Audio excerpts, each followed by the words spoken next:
I was a phantom.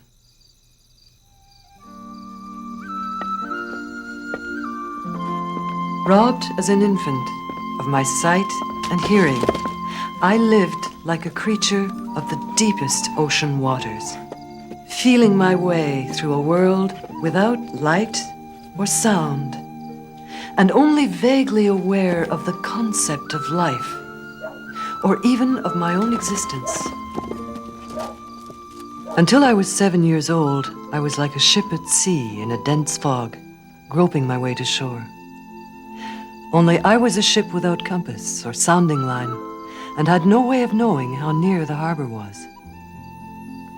Light, give me light, was the wordless cry of my soul.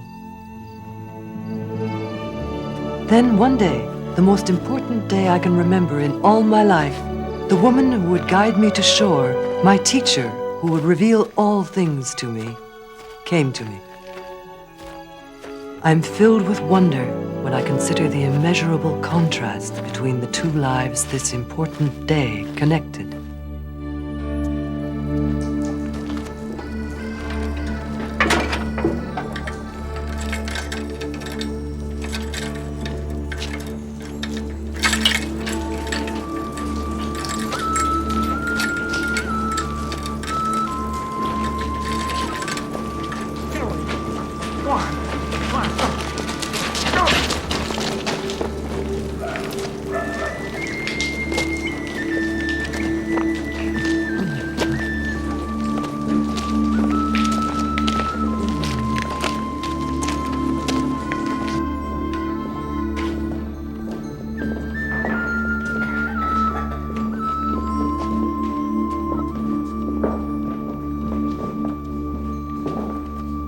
Brother and sister? That's right.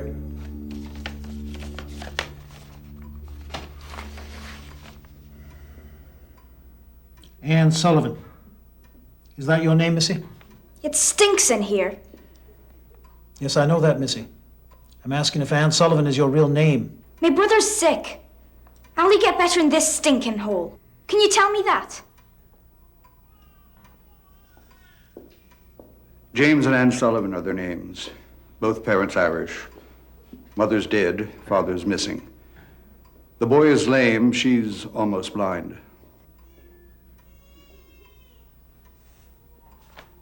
It says here they have an aunt and uncle. Why aren't they with them? They don't want them.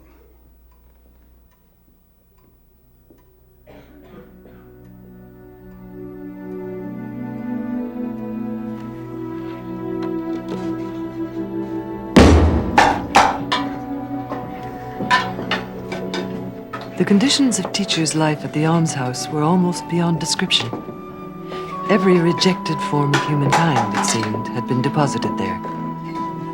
Day after day, she walked among the mentally and physically afflicted.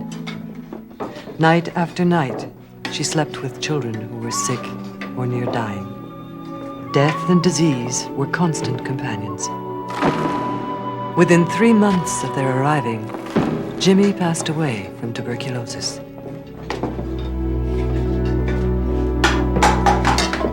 Time stood dead still in the almshouse. It was almost as if time were part of the bricks and mortar in the walls which held teacher captive.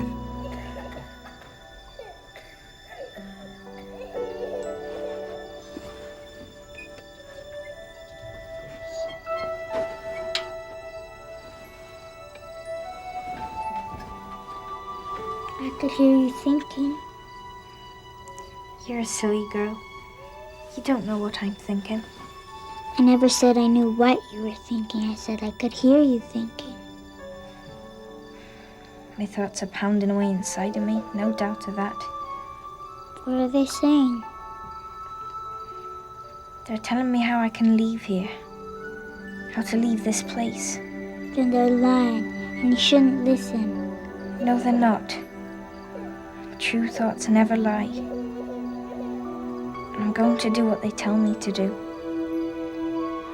I'm going to go to school. I'm not going to be ignorant anymore. See then, they're lying because you can't go to school, can't leave here. They won't let you. Yes, they will. I don't know how they will yet, but they will. Annie, Hmm? that's ignorant. It's you and me.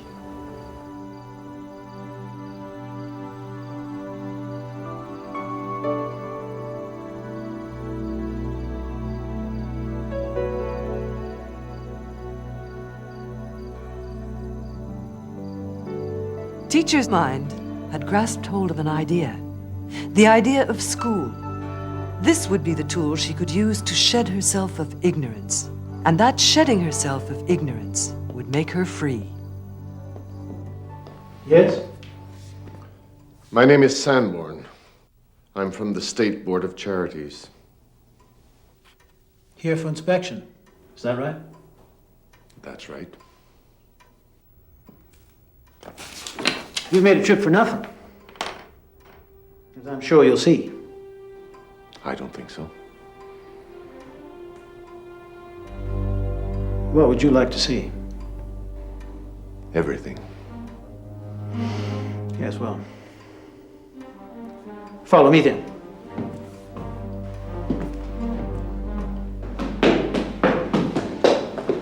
Did you see him? Go, hurry! What are you two little rats doing up here? Get out of my way!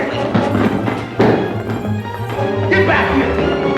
Mr. Sanborn! Veneer boxes for this one, Missy! It's all right. Leave her alone.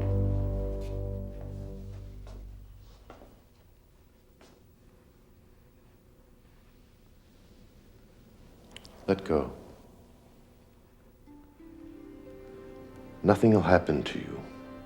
Just let go.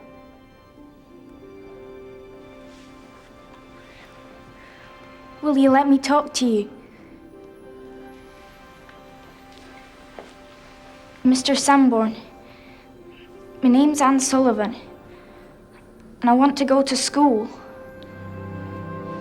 Please, Mr. Sanborn, please help me. I want to go to school.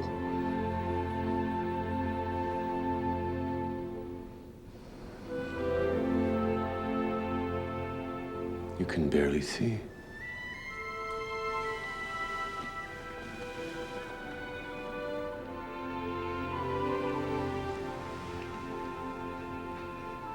You'll have to excuse us a few minutes.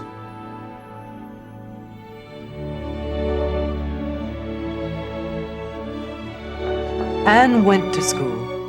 In just 6 years, having had no other formal education, she graduated valedictorian of her class from the Perkins Institute for the Blind. Her desire to assault the effects of blindness and deafness were born at the Institute. When the time finally came for her to teach, she was assigned to me. I was her first and last student.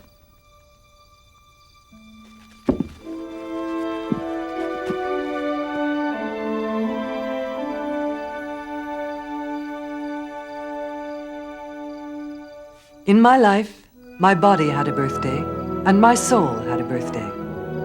I didn't know it on that day when I first touched Teacher, but that was my soul's birthday.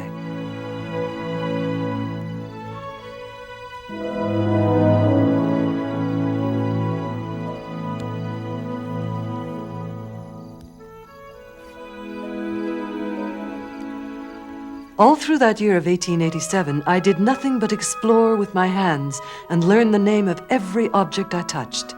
And all through that first year, as in the 50 years that followed, my teacher was at my side, seizing the right moments to impart knowledge to me.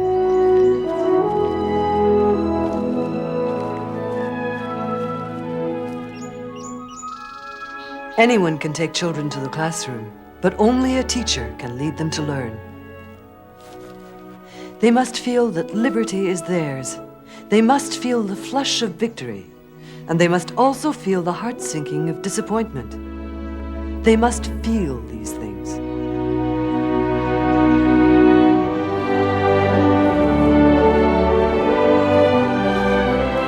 With the passing of time came the passing away of my teacher. In her separation from me, I have often remembered and taken comfort in her saying that real independence is attained through your mind and spirit.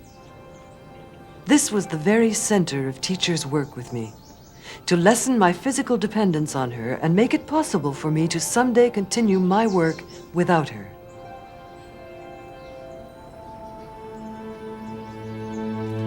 Teacher believed in me, and I have resolved not to betray her faith.